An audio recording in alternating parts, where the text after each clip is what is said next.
Hello, this is Looking Through the Glass with Jeselle, Sela, and we have a guest named Kristen Crouchy. This this is going to be a little I different like that. today, actually.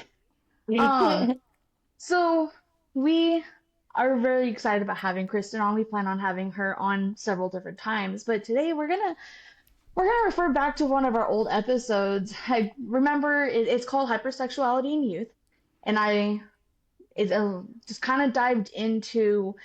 If you haven't listened, go listen to it. I'm not gonna go backtrack it because we might backtrack it a little bit, but it's a lot to take in. And basically, it's about when I was a kid and my mom. When we were kids, we had experienced some heavily sexual trauma, and we took looked back at it and then looked back into our adult as we grew into adulthood, adolescence and adulthood, and how it affected us, in not just in our sexual patterns, but it just all even I would say a little taboo, but kinks and stuff like that, how it Yeah. just really shaped us, It does shape your and kinks.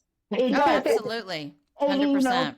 preference in men. Uh-huh. um And so, like, I've been sexually assaulted three separate times from the ages of 8, 13, and 16. And each one, well, it was like 15, 16, and each one was different ages and approached very differently, but all of them linked were, it was manipulation, straight manipulation, because it was all, for the most part, consensual, but I don't know what I was doing. And then that, each one kind of led up to the next one. Um and it was very weird. And but yeah, what is there that you would like to know, Kristen, on that? So, it's funny. I want the listeners to know that we all came to this meeting today, remembering that we all loved the pre-podcast conversation we had, I don't know, a few weeks ago. And I came in saying, I remember loving you guys, but I can't remember what we were going to talk about. And they said the same thing. And the reason for that is, the reason that, like, I don't know what we were going to talk about is because there are so many different channels that I go down, and it just so happens Sela and Jeselle, are kind of working through some of the same topics. So to give you the quickie overview, and then why we're circling back to this potential topic as a topic for today, because it's not what we were planning. Just so everybody knows. Absolutely. No, But hey, So my story is kind of similar. I was sexually assaulted at 13, raped at 15. A side note that I've actually never mentioned on camera. I've mentioned this to friends and stuff, but I went through trauma therapy 4 years ago. I was seeking EMDR, but I wound up getting progressive counting, which was life changing. But during that, I was doing 8-hour days. And I did 5 8-hour days, and it was kind of open ended. It was like, whenever you're done, we're done. And what was interesting about that was the trauma that I thought was going to be the hardest to work through was the rape, but actually it was the sexual assault. And I hadn't connected that dot until I went through the trauma therapy. So that was kind of fascinating. And a part of that was the sexual assault was myself and another girl. Interestingly, so I've been in a lesbian marriage for 22 years that I just left. But so I'm not a lesbian because of that assault. And I can tell you why. I was actually with that girl that night because I was attracted to her. And we wound up both getting sexually assaulted the same night, but in different areas, so to speak. And I had more trouble overcoming the trauma of not protecting her. I was sexually assaulted first, and I didn't fight back. It was he was significantly older, and I we didn't understand fight that one. back. Yeah, and I'm sure a lot of people do. And I A was lot of just people kind of do. frozen, and I didn't know like the concept of, flight, fight or freeze, Freeze, a and that song. Yeah. I was in freeze mode, and Yeah. Mhm. so I didn't help her even though I kind of knew what was happening. It still makes me like, I mean, I have Yeah. processed through it, but it's a hard topic. So, Yeah. Absolutely. anyways, Thank you for being vulnerable. Thank you for that. yeah, 100%. It's the only way we can all heal, right? Yeah. Yeah, Exactly. That's how I yeah, feel. yep. So, yeah. So actually, what was interesting about the sexual assault was that it only took me 2 hours of constant processing to get where I had to get to have that relief. But the guilt over not helping her took another 6 hours. I just, I was stuck there for so long. But then when I Moral cleared all, injury. yeah, and then when I cleared all that, processing through the rape actually took like, I don't know, hour and a half or 2 hours, which again, it sounds like a bit, and it was a very exhausting amount of time. But, when you're comparing like an actual rape violation versus a sexual assault, and the way I'm defining those, and I didn't know the difference, and I could be wrong about how they're used now, but my understanding is a sexual assault does not, or the way I use it, does not necessarily mean like penis to vagina penetration or Yes. Yes. something else going in. So, Yes. I've so combined for the two. me, yeah. So for me, the sexual assault did not include that component. The rape did, which is why I refer to them differently. Um, That's how I look at them. I look at them okay. exactly the same. Yeah, so we're on the same page there.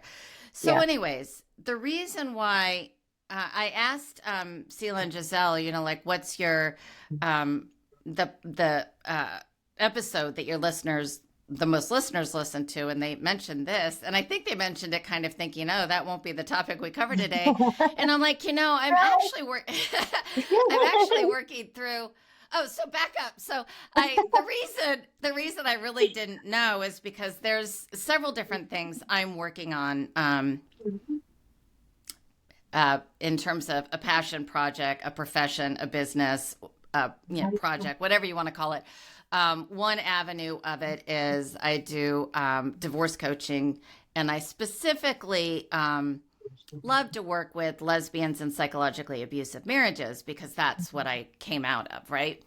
Um, so that is what some of my podcasts focus on, either like my history of trauma, how I got to that part of what I do.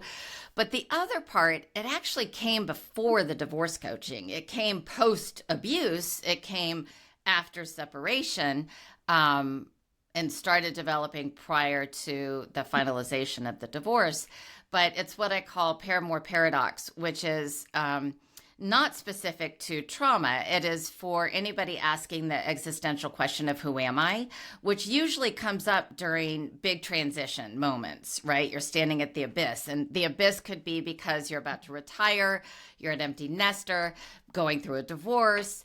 But even some young people, and I won't go into all that now because it's not relevant to this podcast, but even some young people are facing that at really interesting moments. So that is a ecosystem of a book and a journal and t-shirts, which don't sound like they make sense, but they really do. An app that is going to be out probably within a week. A course that I'm working on called the Remembering. A group. Not support group, community, a community for people to share. So I have both of those sort of avenues that I go down with podcasts. So we could talk for forever about so many things. But the interesting thing about this topic of hypersexuality in youth. So I definitely was that way. Now, this isn't the specific reason why I wanted to talk about it, but I, um, and I think it was intensified by the assault and rape. I think I was already sort of sexually precocious I guess I would Mhm. say. I think some of us are just wired that way and some aren't. Um, so I believe that was already present. And I actually know that one of my kinks was already present at a very young age. I would say probably about 13 or 14. I don't think it was directly the result of the sexual assault or the rape. But the I think you're right that those kind of traumas, those kind of experiences can either intensify tendencies Yes. that are not talked about, or bring up new ones. And I would say I've had both experiences as well. In the year that I not met my wife, but my not yet wife, the now my anyways, the year I met her, about a year later, not communicating well today. So about a year later, I was diagnosed as bipolar, and the reason I had attempted suicide after the sexual assault, pretty much within a couple days. Um, and from that point on, I was on depression medications. And the problem is when you take depression medication, it can, I guess, if you have like a predisposition to manic episodes, it can actually intensify that and bring Yep. it on. So by the time I was actually diagnosed as being bipolar, the reason I got diagnosed was I finally saw a psychiatrist who understood some of the behavioral patterns that crop up that nobody else had really noticed. And one was I had filed bankruptcy because I was doing indiscriminate spending, but I also was having indiscriminate sex. Mhm. And I had when I was young too. And that the weird thing about that I've never really talked about, and I'm sure it's kind of one of those things people don't really talk about, is that once I had that kind of trauma, and I was a little bit sexually precocious to begin with. What happened was I had a lot, let me emphasize that, a lot of sexual experiences that were not completely non-consensual, but were not completely consensual. Like when I look at yeah, Absolutely. Yes. Yes. I Yeah. I look at them now completely and agree. I'm like, okay, was that It's almost consensual? like you forget how to say no. It like takes that ability. Like, I Yes. mean, I know that for, I'm just speaking from my own experiences. I like it literally almost took my ability or my voice to be able to say, no, I don't want to do this. Right. Or, and it really, really, really, really amplified taking my voice. My voice was already taken prior to that through living my experiences that I lived as a young child. My mom was 15 when she had me. My Mm. father was very physically abusive towards her. There was substance abuses through my life and stuff like that with my parents and myself and all of that. But like it really, really amplified the taking my voice away. Like it And then you was feel so guilty. amplified. And Yeah. you feel guilty if you say no, if you Oh, do. yeah, And that's 100%. the weirdest thing that I never really quite understood is like why does it wire in there this inability? Yes, it wires I in can there. Yes. tell It you, yeah. creates, Yeah. it literally creates this inability for you to almost in that fawn. Causes you to go into that fawn or freeze mode where you're really incapable of, and I know I'm just saying for me, I was but but I didn't know how to communicate that. So Yeah. it wasn't the fact that I said no or yes, I just didn't say anything. Right. Right. 100%.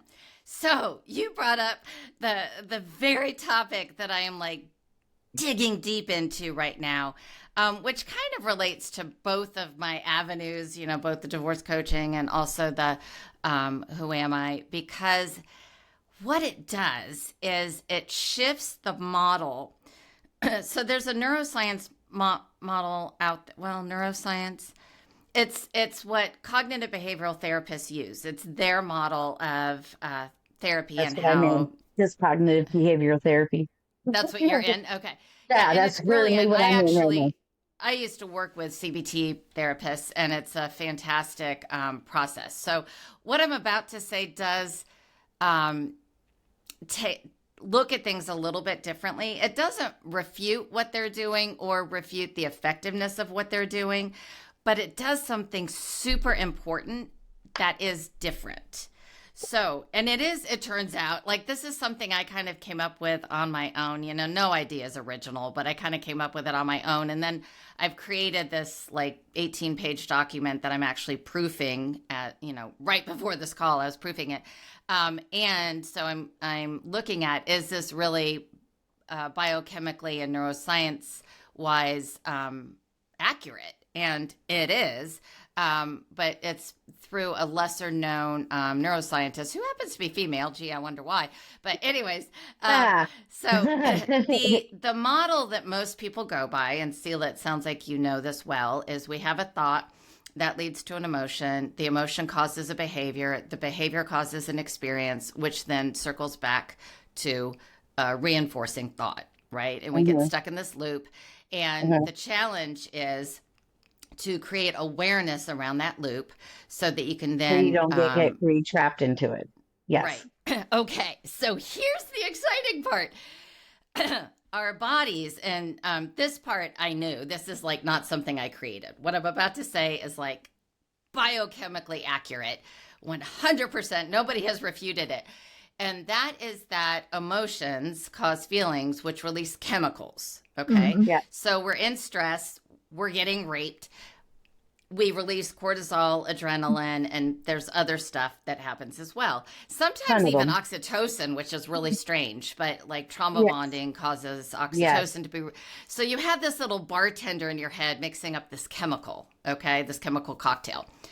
And if that chemical cocktail gets reordered enough times, then your body actually becomes addicted to that cocktail. So just like it would to alcohol or to heroin or to crack or to whatever, it's an actual physical craving. Addiction. Yes. So what happens is when you're doing hold on. That really just like mind blown here. so the way, according to my model, which is supported by, what is her name? Her name is, I told Sela and Jeselle that I would be happy to return to notes because I'm literally, getting all this down right now. So her name is, so that other people can like look it up and know that I'm not stupid or crazy. I don't know. It doesn't matter. It's being researched. But so the model that I'm working off of is there's a trigger. And that leads to the chemical reaction, the cocktail, which then causes an emotion. This is all like in milliseconds. Okay.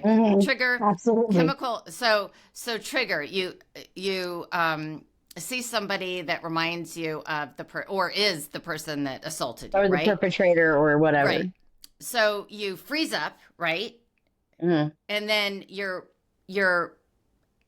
hypothalamus is constantly scanning your brain for, am I safe or am I not safe? And so when it senses that body reaction, the tensing, what happens is the chemical, it orders up the cocktail. So your body creates the cocktail. And that creates the emotion of the panic and the anxiety attack or whatever, which then your brain has to justify. So it comes up with a thought and it says, oh, I'm feeling this way because I'm seeing, Joe Blow who did XYZ to me, which then creates a behavior, which then creates more chemistry. The reason this is important is it takes away shame, because so often we are told if you just fix your thoughts, you can fix your emotions, you can fix your life. Well, fixing your thoughts is really darn hard if you're addicted to a chemical that is getting That's fed, part of the thought right? process. Yeah, that you can't Yes. even So, help. right. So, what happens is another example of how this plays out. I get really excited about this. No, What I love happens it. is, so you have a, so I'll use my divorce as an example. Okay, so I was in this 22-year, extremely manipulative, controlling, gaslighting, blame shifting relationship where all day long, like within an hour, it would be like 20 different ways that I was chipped away at, right? So pretty intense, um, stress and whatever, hypervigilance. So Yeah, I escape, and it really, I'm not going to tell the whole story here because that would take too much time, but I kind of escape. Like I was told I couldn't leave, and so I left when she was out of town. yeah. So I left, You and literally escape. yes, yes. And so I moved to a place, furnished apartment, just brought, two carloads of clothes and kitchen stuff and my pets, and moved to somewhere I'd never even been before. And so for the next like 3 months, every moment of the day, and I didn't know I was married to a narcissist until weeks after I left. Like I didn't know. I just knew. So I was in a fog. I didn't have clarity. If somebody is like in this mess, don't wait for clarity. Don't wait for a plan because you're not going to get it. You're not going to get it till you get free. So I got out of that. I started to have language for what had happened to me. I started to know what those terms were. But the Yeah, thing is, with psychological abuse, it works in such a way that you constantly doubt yourself. You doubt your memory. You doubt your cognition, and so you doubt, especially when it's a narcissistic abuse. right. Well, and what's really interesting is that my ex used my sexual assault and rape. She weaponized it against me because she was Absolutely, she would. actually um in law enforcement, and again, I met her during this time that I was filing bankruptcy, so she was financially stable. She was somebody who protected other people, so she taught me that I could only be safe and stable and secure if I was with her. And so a lot of her manipulation and so forth was kind of forgiven or ignored because I You didn't were believe I safe had. and Yeah. financially taken care of. Yep. And so the You fear of have no leaving, idea how much I relate to that. We can have a whole oh, yeah, see, episode that's the thing. on That's just why we that. have to have so many, Yeah. so many more conversations. So, You have anyway, so, no so idea how I much do. I like you. Wow. It just, Okay. Anyways, sorry. So this model, all right. So this is how it plays out. So all this like beautiful cocktail of cortisol and adrenaline, right, running through me for 22 years. I leave. I'm free. But I have to like obsessively listen to It's Not You and all these other books about narcissistic abuse because if I don't, I doubt myself. So from the I moment I woke up, I was either listening to one of those or on circles, support groups about that. And then, Dr. so Ramsey is who I went to. yes. Oh, amazing, amazing woman. Yes, Dr. Um, Ramsey is who I learned a lot from. So if anybody's looking for, yep. that's a place to go. Dr. Ramsey, she's amazing. She's the one that wrote it. I'm just so the audience, the listeners know, but she's the one that wrote It's Not You. And that book, literally my jaw was on the ground the entire time I listened to it. It was just like, oh my God, this is what I've been living.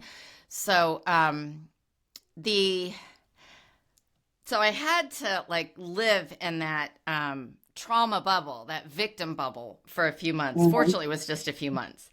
Um, and then some great things happened and my fog started lifting. And I'm not going to go into all that because I'm trying to explain this model, right? So what happens is when you're in a situation, you get out of the situation, you no longer have your source of your cocktail. The body goes through withdrawals, and so it has to mix a cocktail. So what happens? Usually one of two things. Either you get into the same damn relationship with a different person, right? Different face, same relationship. Or you spit out and ruminate about it, right? I remember when she did this, and I remember when she did that, and oh my God, I can't believe she did this. And your mind is just replaying everything, and you get an email from her, and you think, I need to say this and that. No, I shouldn't do. Yeah, let me reread her email. Remember, Let me I'm not reread my supposed to email. respond. I'm not supposed to respond. I'm not supposed to respond. Yeah. And so then you finally do respond, but then you reread your email 85 times to make sure that you know how you responded, but you have to reread her email to make sure you respond. It's this Yeah. freaking The loop, mind right? fuckery. Oh yeah, hardcore. It's just mind So, fuckery. That's what it is. so the reason you do that is because you need your cocktail. Wow. Yes. You have to, you are, You so need the chaos. I call it emotional sobriety. Now, that's not a unique term. There's two other places you hear that term, but you don't hear it used the way I'm using it.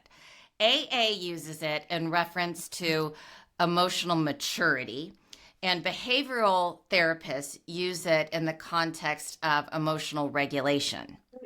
Uh-huh. I use it in the context of a biochemical addiction to a cocktail of chemicals That released makes as a so result much of freaking emotions. sense, especially when you talk about where it led to like Giselle's type of addiction. Where the type of addiction that Yes. Jeselle had is a non-substance, and it literally just, wow, you literally just explained so much. You have no idea how much you just explained so much about both of us in just that little bit of In time. Yep. 27 minutes. And Yeah, what's amazing about that when you realize it, it again takes away so much of the shame. Like it it's does. not you're not staying stuck in this because there's something wrong with you or because you want something that's not right for you. You're staying stuck in it because you've got an addiction. So you Because have to kick the addiction. Well, I know with holy me, shit, when I mind was blown. when I was growing up and I was my rape. I had two of them. And it happened when I was 13, 14 years old. And then I had the other one that happened when I was like 15, 16. And two different people, same neighborhood. And one of them was a full grown 40-year-old man that literally was seeking me out whenever I walked to the corner store or whenever my mom was at home and I allowed myself to keep going right back to it consistently. And um it was one of and that's around the time when I saw out another my addiction. It wasn't quite. I didn't think it was addiction at the time. I was just something. It was an escape for me. Um, and then when my second one happened, I was in an emotional distress situation, and it just kind of took over. And it was supposed to be somebody you could trust. So was the other one, and I forgot my point. You were talking about how the model that I just talked about of chemical addiction It, um, I speaks to you can in terms of your own experience. It I can absolutely. Go It ahead. really does because with my situation with the full grown man, the um thing that I was going through, I was kind of placing it into this online, You're, my phone. oh, yep. I sought out the online world and that kind of had a play into my online world and who I sought out and who I was okay with talking to. And the What type of online worlds he sought out? Right. yes, and that now I understand because it was a type of dopamine boost for me and my body, and it was a high for me, and even though it shouldn't have been a high, and and I think that's how the whole hypersexuality came in, was because here we are 13, 14, 15 years old seeking out the that high, even Yep. though That chemical that chaos chemical, that we that needed. cocktail. Yep. And even at the age of when I was 8, 9 years old, I was telling her how I remember falling asleep with my hand down my pants. How am I supposed to know that at 8 years old? Right. I was busted at probably around 7 or so using water.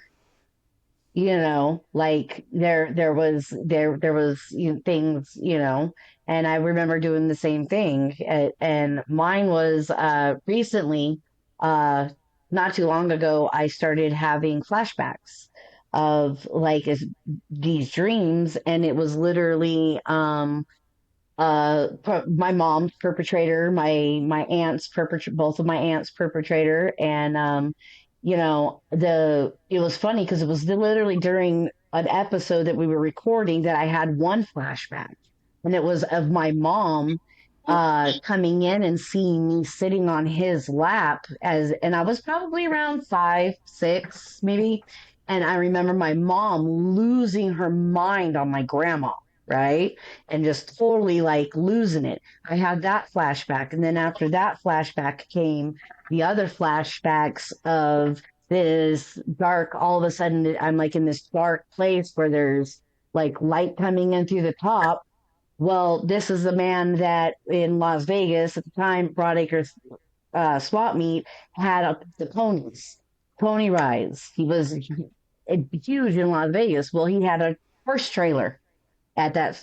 So there was, I know where I was now, but when I was first getting them, I was like, what? It was first, it started out with just like the light, and then all of a sudden a face, and Mm-hmm. then it just kind of went into the details, kind of piled in a little bit more and more.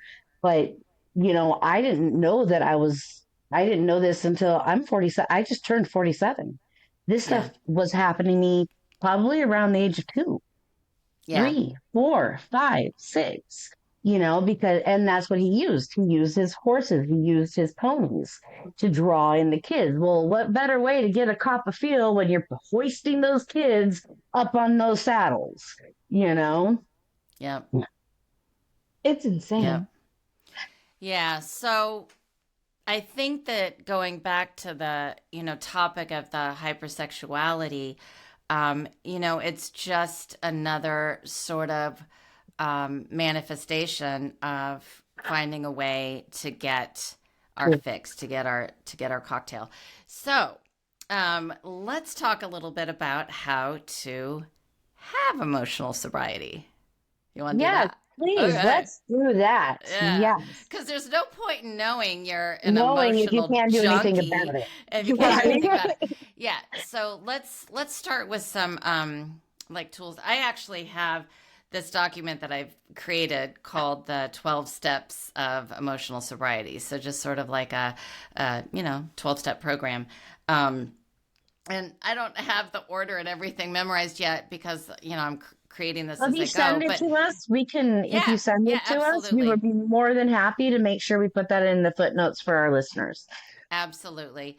I'm also going to be uploading it to, I have a landing page that people can go to and just see a little Yeah, video we'll of throw, me you and make book sure an you, appointment, and then it'll be there for people to download.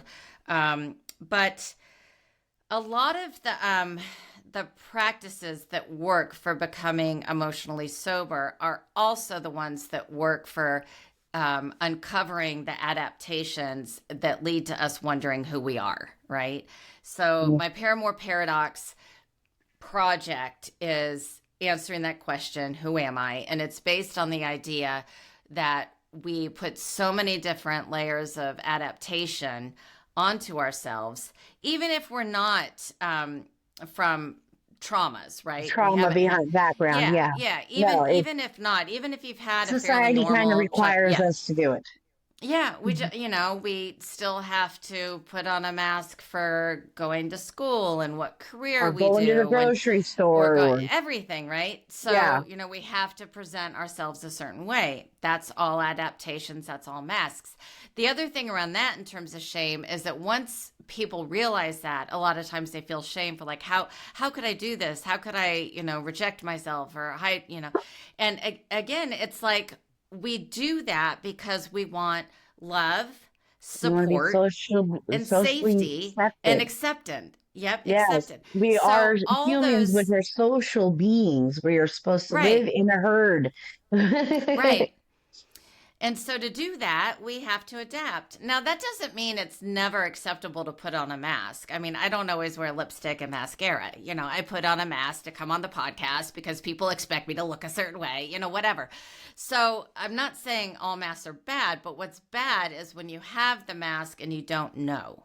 Yeah. That's when it works against you. Not that it's bad, good, not that kind of bad, good, but like when it's not productive in your life is when you're not aware that you've got these masks on. That's when it gets away from you being able to hear your truth. And my work is, whether it's the divorce coaching or the paramour paradox, it's all about hearing your truth. It's all about learning, identifying, remembering is really what I call it, which is why that course is going to be called the Remembrance. It's about remembering who you really are. So instead of, I'm getting on so many tangents, but anyways, I'm sure I'll circle back to whatever my original thing was. Oh, the tools for overcoming emotional. Yes. Yeah. We love Okay, you so much. You're just like we us. will get there. We Yeah, will you're get there. just like Swear. us.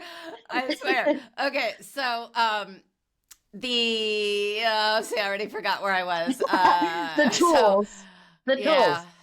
yeah, there was a point to where I was going and the other thing too, but I'll probably circle back to it.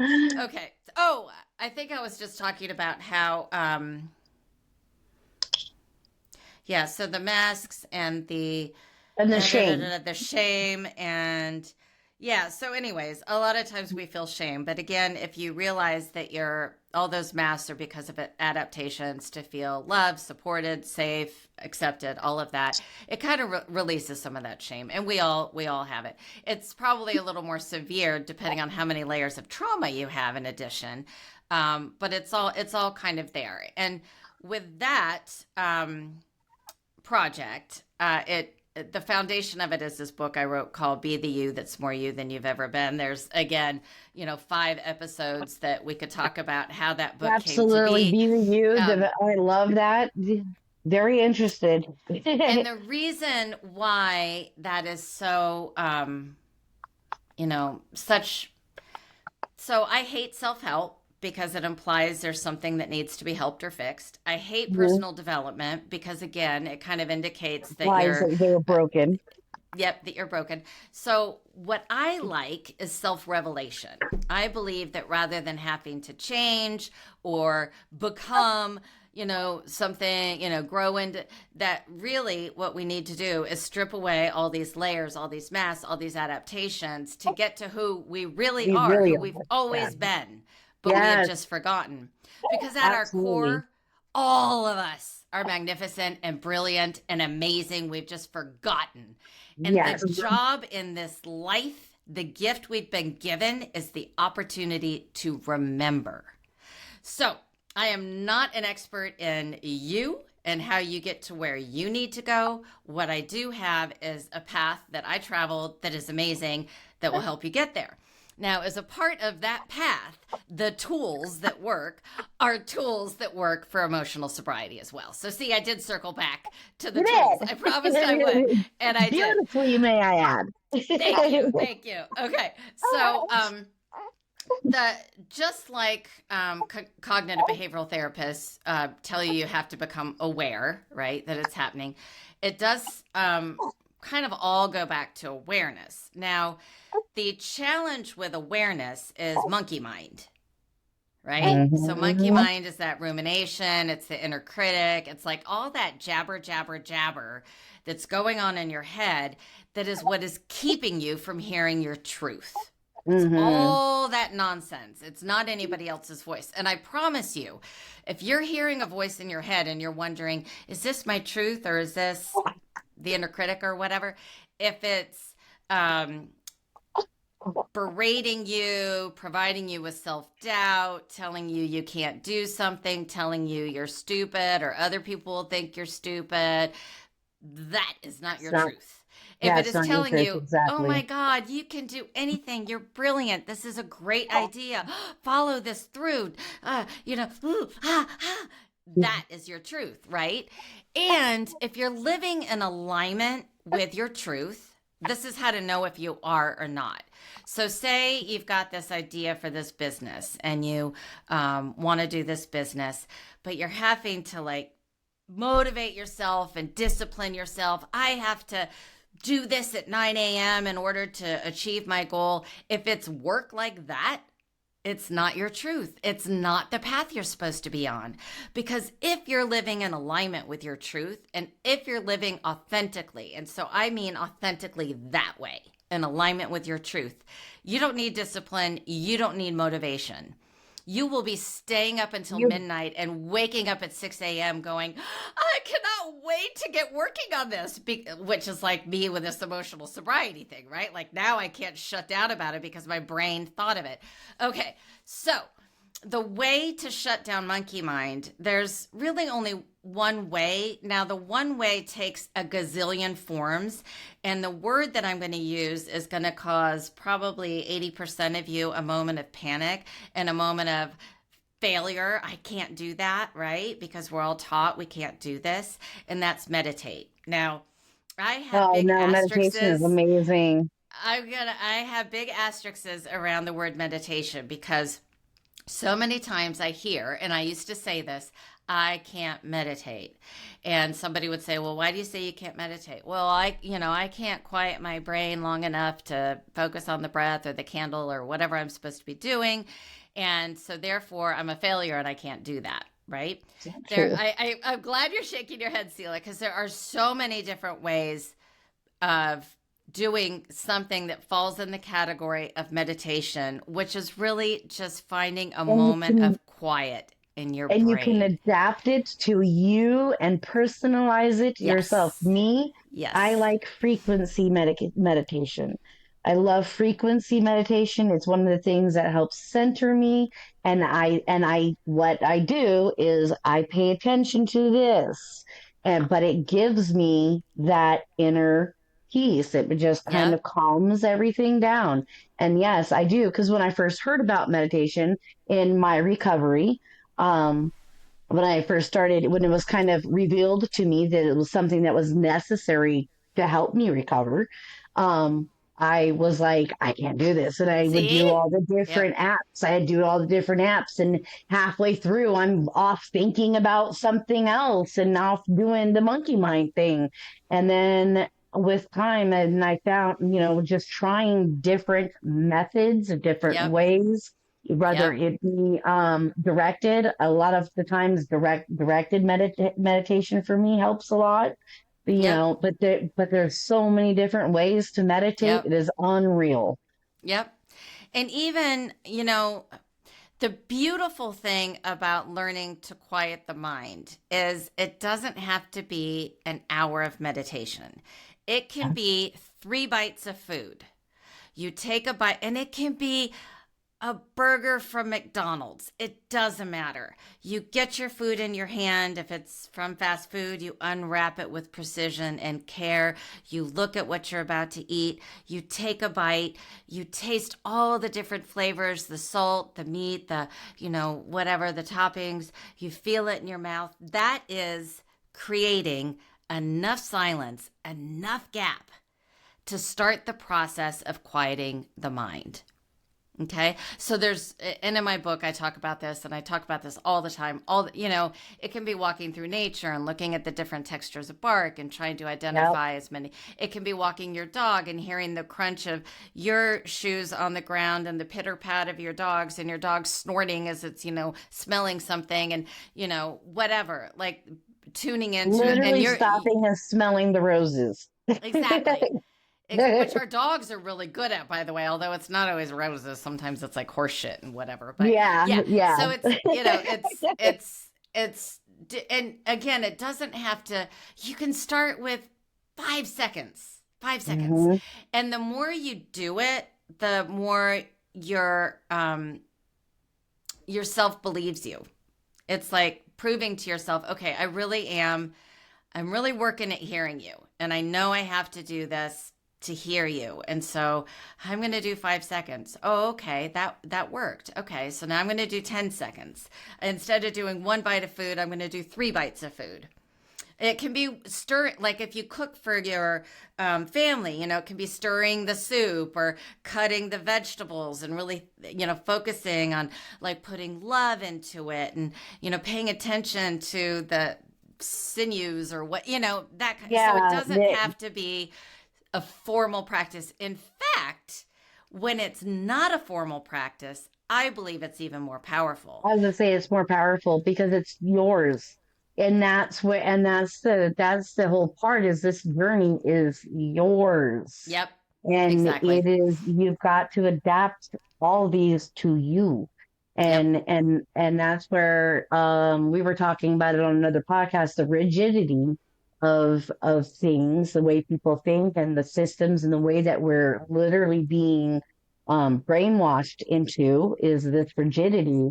And that Mm-hmm. rigidity doesn't leave room for personalization of these Yep, things. exactly. Yeah. So, yes, you really have to find and, play with a million. I've got a million in my book, and there's a million more than what are in my book. And again, you can come up with your own. It doesn't matter. When you walk through a door, pause, like anything. But what happens is, as your mind starts to be able to quiet a little, something called the observer pops in. And the observer is this, I don't know, whatever, you'll experience it. And the observer is able to kind of see what's happening, right? So the normal pattern can become observed. So you're going to work and you're, filled with dread. And as soon as you see the coworker that you always fight with, you're already tensing up. So you're already getting that yummy cocktail. So then your coworker says something to you, and normally you would be like, right? Like yelling, or at least inside, just getting, so Yeah, you're with getting the, triggered. right. So with the pauses, the awareness, the observer going, oh, see what's happening? The first time you probably won't be able to stop it, but you'll see it, And right? that's when you And start to seeing realize, it is all the difference. Makes yep, all the difference. So doesn't the it first make time, sense? It's yeah. amazing. So the first time you see it and you're like, yeah, but I still need my cocktail. So, you have your cocktail. And then the second time you see it, you might also order your cocktail. The third, and I talk about the bartender and the brain in my little guide that I've created. But, the third time, you might be able to like pause and take a deep breath and think, what else could I do? It doesn't mean you'll do it, but what else could I do? And then the Hmm. fourth time, you'll be like, okay, I could try something different here. Let's do this, right? And so gradually, by becoming more and more aware, which comes from more and more moments of silence, more and more moments of quieting that Observation. madness, you start to be able to make intentional choices about your behaviors, your emotions, your thoughts, and they're all tied in together in this delightful little puzzle. So that ultimately is the path to sobriety, really any kind of sobriety, right? Now, the tricky thing about emotional sobriety, so I also gave up alcohol 2 years and I don't know, a month ago, something like that. And April 6th will be my 2 years. yay! Yay! Yeah. Happy early anniversary. Yeah, So, mine was meth, but oh, okay. They're all just but they're all the addictions, right? same. They Yeah, all are exactly. there. We use them for the same purpose. Yep. Giselle is dang, she's like 15 months into hers, and hers is a Yay. non-substance. But like, Okay. yeah, Awesome. yeah. So yeah, So all three of us are in recovery here. nice. Now, I did find that kicking alcohol was way easier than kicking emotional chemistry. Like, Absolutely, it is. way easier. Absolutely, it is because So, it's an part of the external, not reason, internal. yes, you can choose to not go in a bar. You can choose to not go in a liquor store. You can choose to not keep liquor in your home. You can, or whatever, Yeah, meth or whatever, right? But you can't get the chemicals out of your brain. The bartender's exactly. gonna frickin' live there. The bartender has its bar. It's waiting behind the bar to just serve you up whatever cocktail it is you want, right? So you will relapse. I mean, you will. You'll fall off the Hmm. wagon. But the And idea something is else will with happen, and emotional, it'll bring you right back in there. I'm in that yeah, right now because I okay. recently had something big happen to me a couple weeks ago. So right now, I've been literally getting, slowly processing as it's been happening, and I've been doing this, and I'm sitting there, I'm like, I'm so proud of myself because I'm actually doing the things I'm That's supposed to be awesome. doing. That's good. Yay! Yay. So, the goal isn't like full on sobriety because that won't happen and then you'll just feel like a failure. So what the goal is fewer moments of or shorter moments of lack of awareness, longer moments of awareness, right? So Hmm. the distance between the times that you're ordering the cocktail are fewer and fewer and shorter. Instead of ordering 3 drinks, or like 10 ounces of vodka, instead of Yeah, ordering, exactly. No, you 10 said it, and ounces of that's vodka, exactly what it I'm ordering is. 2 ounces, and Yeah, instead of drinking every night, I'm drinking once every 2 months, yeah, yeah. because you can't expect, unlike external chemicals or You external can't kick these addictions. out. No, it's the bartender's always going to be there going, "Hi, I'm Yeah, here, the whatever you bartender's want, always babe." ready. Yeah, Yeah, the always bartender's ready. always Yep. ready. Oh, wow. So something that relates to what you just said about, the big thing that happened that you're working through right now. So I I'm had sure this. on another episode I will be more than happy to fill you in, and because one of your things that you do is and that you love is has to do with kind of where I'm dealing with. So Okay, I'm not there, but it does, we will talk about it on on another episode for sure. I don't you want to got continue. it. Yeah. You got it. So I think what I'll leave you guys with is, I assume we're probably winding Yeah, down we're the clock about here. 52 minutes. So yeah, Okay. yeah. It Uh, goes it went so fast with I you. know, I know. So I really could talk to you guys like forever. So, because you like to talk about this stuff, right? You like to kind of, anyways. We Okay, so back love to to where I talk was. about this stuff. So I had a very humbling experience recently, and humbling experiences are always really good.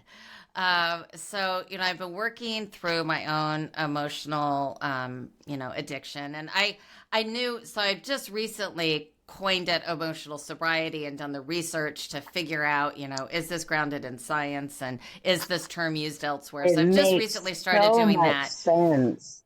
but I have been working on the addiction. I learned about the addiction from Dr. Joe Dispenza, who's awesome. If you haven't, looked at him, listeners, look at him.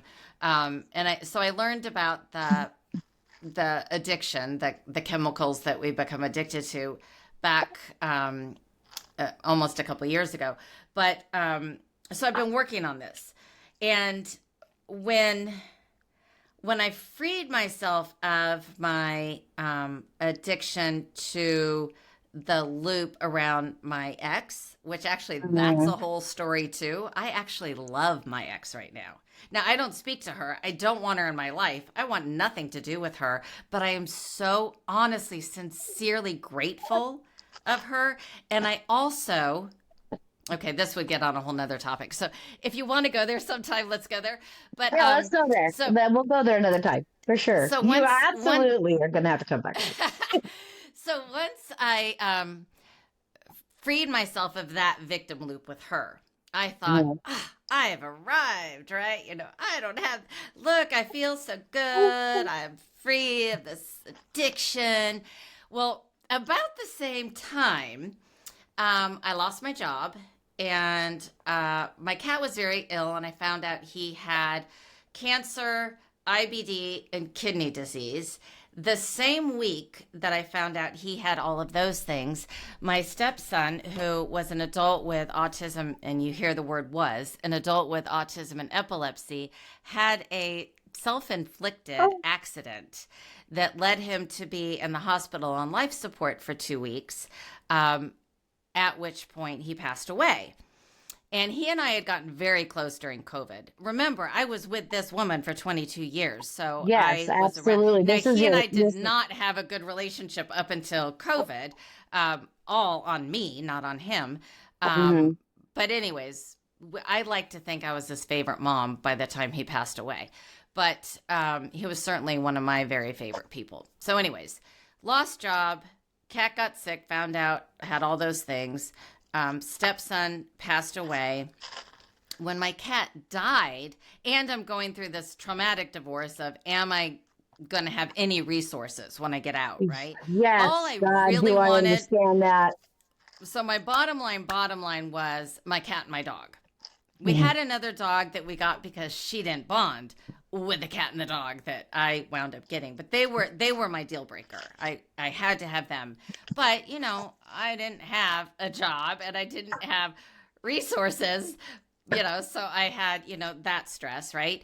And then I got a job, and this my cat was still alive. I got a job. Interestingly, I was offered a very low paying job, but turns out incredibly rewarding and totally in line with my true self.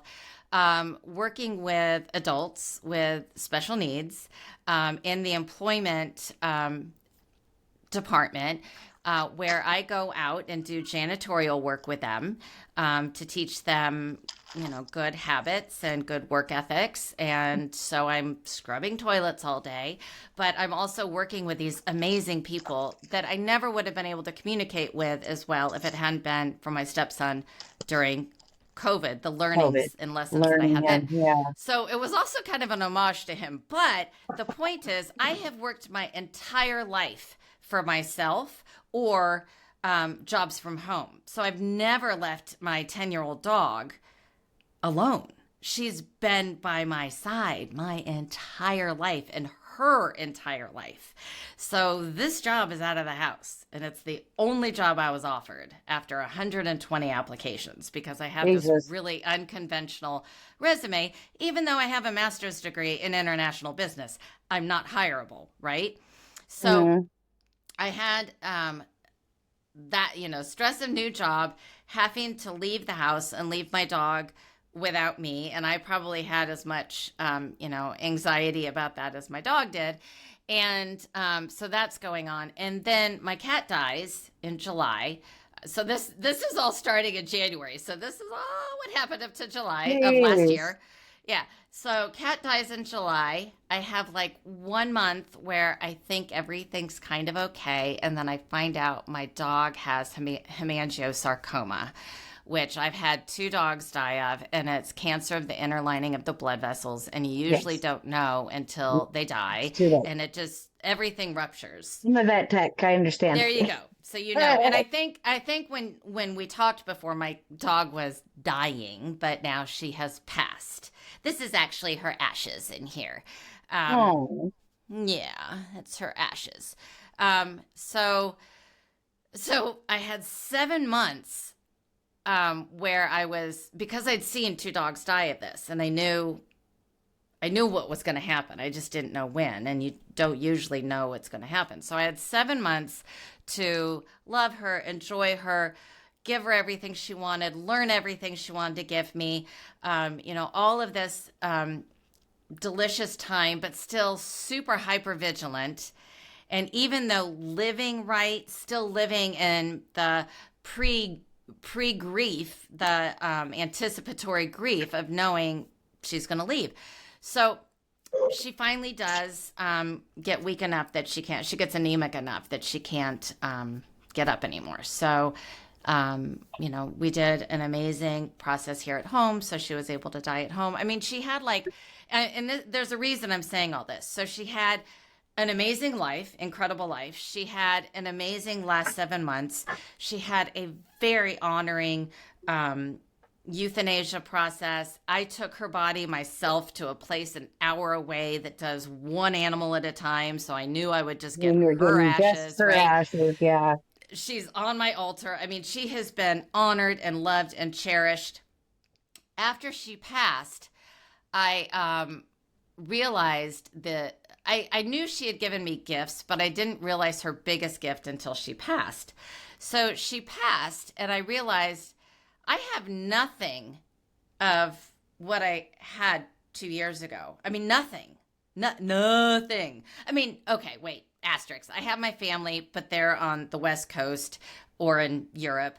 I have some best friends, but again, they're on the West Coast. I have one friend locally that I had met right before my leaving my wife, and she was actually instrumental in helping me realize I had enough power to leave my wife, that I could do that.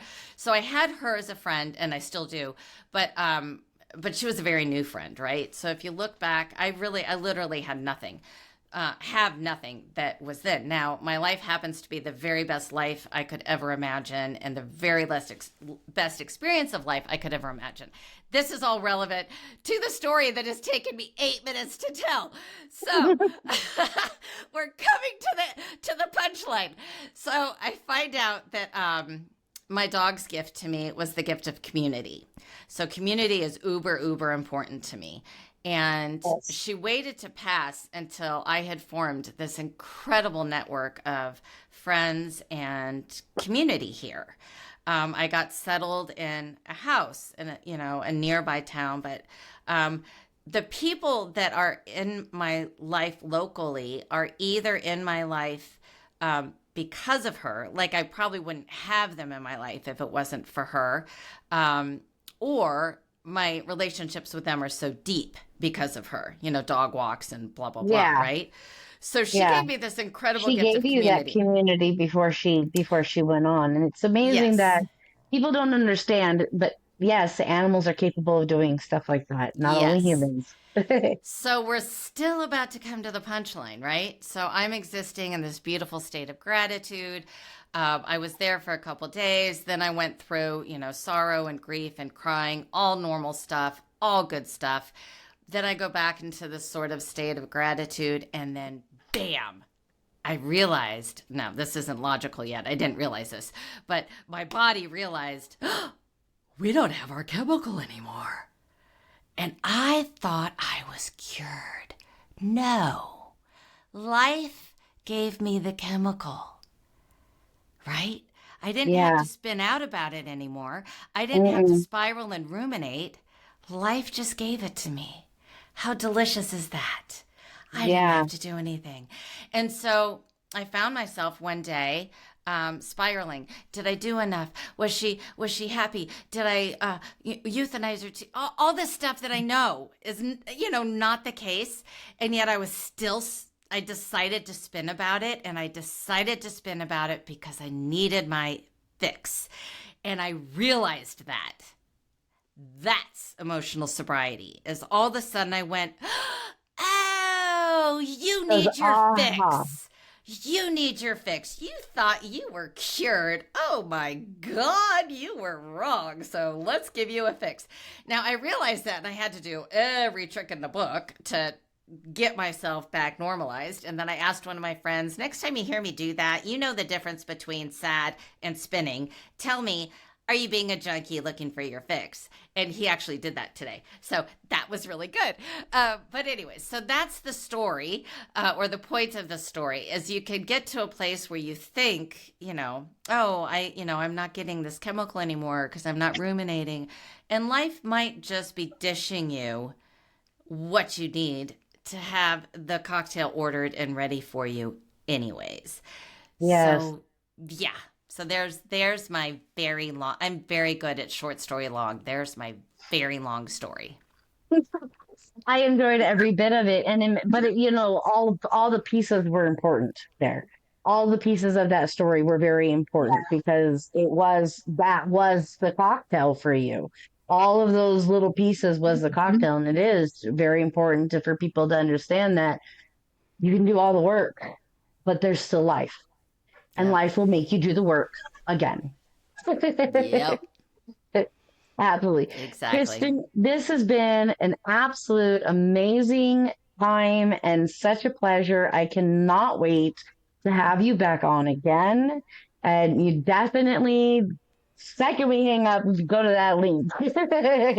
You have our calendar link, so please, absolutely. For those of you, what number one, uh, when is your findings going to be coming out? Or like Yeah, I'm missing something. that's I'm I'm missing something here. yeah, so I am I'm reviewing the pretty version of it. I mean, I've written it, I gave it to a designer, he's got it designed, I made the edits. I'm just looking at the final version, and then it will be posted on that link. It's u2.0.com, so it's YOU, the number 2, the word point, the number 0.com. That's where you can go to book an appointment with me. And it's not even like I'm not selling anything. This is my passion project. I really, if I can in a half hour help get somebody on their path, then I am doing my job on this planet. The divorce coaching is, where I'm earning my money. I still have that part-time job. It's like, this is just time for me to, talk to people, help people. So anyways, but if you're not ready to talk, then you can download that, emotional sobriety, 12 steps to emotional sobriety. And whenever you are ready, you can do that. I also have my Paramore Paradox project that you guys can put in the link, but it's paramoreparadox.com. Paramore, Paramour, paradox.com. And that is where you can find my book and the journal and the t-shirts and the app and the course and the community and all that stuff.